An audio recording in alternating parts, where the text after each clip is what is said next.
এক নারীকে ধর্মের ভুন বানিয়ে তারই ৮ বছরের সন্তানকে অপহরণ করে পালিয়ে যায় হৃদয় নামের এক যুবক। পরে গোয়েন্দা তথ্যের উপর ভিত্তি করে ফিরোজপুরের মাঠবাড়িয়ায় যৌথ অভিযান চালিয়ে অপহৃত আব্দুল্লাহ আল তুষারকে উদ্ধার করে র্যাব। যদিও অভিযানে হৃদয়কে গ্রেফতার করা যায়নি।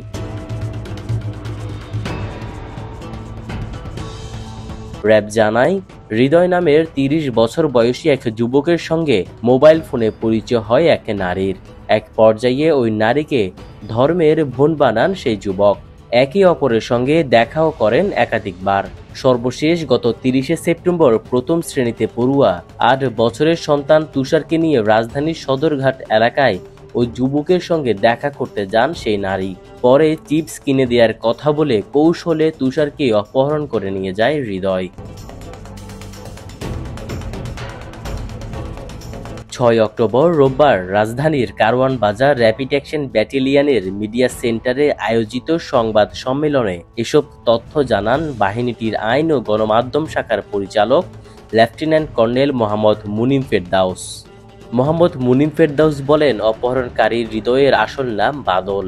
তিনি ছদ্মনামে বিভিন্ন অপরাধমূলক কাজ করেন। এতে তার স্ত্রীও তাকে সহযোগিতা করেন। এলাকায় তাদের অনেক ধার দেনা রয়েছে, তাই প্রতারণার মাধ্যমে মানুষের কাছ থেকে অর্থ আদায় করেন তারা। যদিও অভিযানে তাদের গ্রেফতার করতে পারেনি র্যাব। তুষারকে অপহরণের সম্পর্কে মুনিম ফেরদাউস আরও বলেন, গত ৩০ সেপ্টেম্বর রাজধানীর সদরঘাটের সোয়ারিয়া ঘাট এলাকায় আব্দুল্লাহ আল তুষার নামের এক শিশু অপহরণের শিকার হয়। ভিকটিমের মায়ের সঙ্গে অপহরণকারী বাদল ওরফে হৃদয় নামের এক তরুণের মোবাইল ফোনের মাধ্যমে পরিচয় হয়। পরিচয়ের সুবাদে ঘটনার দিন ভিকটিমের মা ভিকটিমকে নিয়ে সদরঘাট এলাকায় বাদল ওরফে হৃদয়ের সঙ্গে দেখা করতে যান। পরবর্তী সময়ে অপহরণকারী বাদল তুষারকে চিপস কিনে দেওয়ার কথা বলে কৌশলে অপহরণ করে।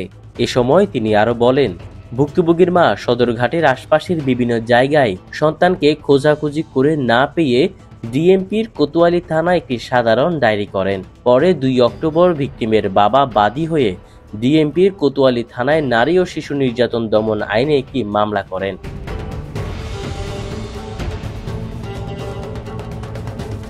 গত ২ অক্টোবর অজ্ঞাত এক ব্যক্তি ভিকটিমের মাকে ফোন করে মুক্তিপণের ২ লাখ টাকা দাবি করেন।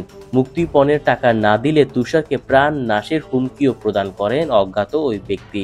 ভিকটিমের পরিবার মোবাইল ব্যাংকিংয়ের মাধ্যমে অপহরণকারীদের ৬,০০০ টাকা প্রদান করেন। র্যাবের মুখপাত্র আরও জানান, অপহরণকারী বাদল ওরফে হৃদয় মুক্তিপণ আদায় করতে তুষারকে বিভিন্ন সময়ে শারীরিক নির্যাতন করেছে। পরে তুষারের বাবা র্যাব ২ এর কাছে ভুক্তভোগীকে উদ্ধারের জন্য লিখিত আবেদন করেন।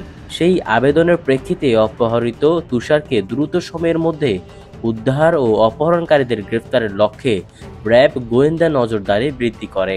এরই ধারাবাহিকতায় গত ৫ই অক্টোবর শনিবার রাতে র্যাব ২ ও র্যাব ৮ এর যৌথ আভিযানিক দল সুপরিকল্পিতভাবে অপহরণকৃত প্রথম শ্রেণীর শিক্ষার্থী আব্দুল্লাহ আল তুষারকে ফিরোজপুর জেলার মাঠবাড়িয়া থানাধীন এক প্রত্যন্ত এলাকা থেকে তাকে উদ্ধার করে।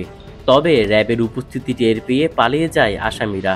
এই অপহরণের সঙ্গে জড়িতদের গ্রেফতারের অভিযান অব্যাহত রয়েছে বলে জানান র্যাবের আইন ও গণমাধ্যম শাখার পরিচালক।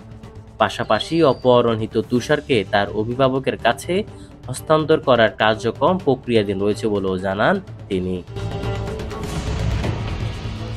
News desk, press TV.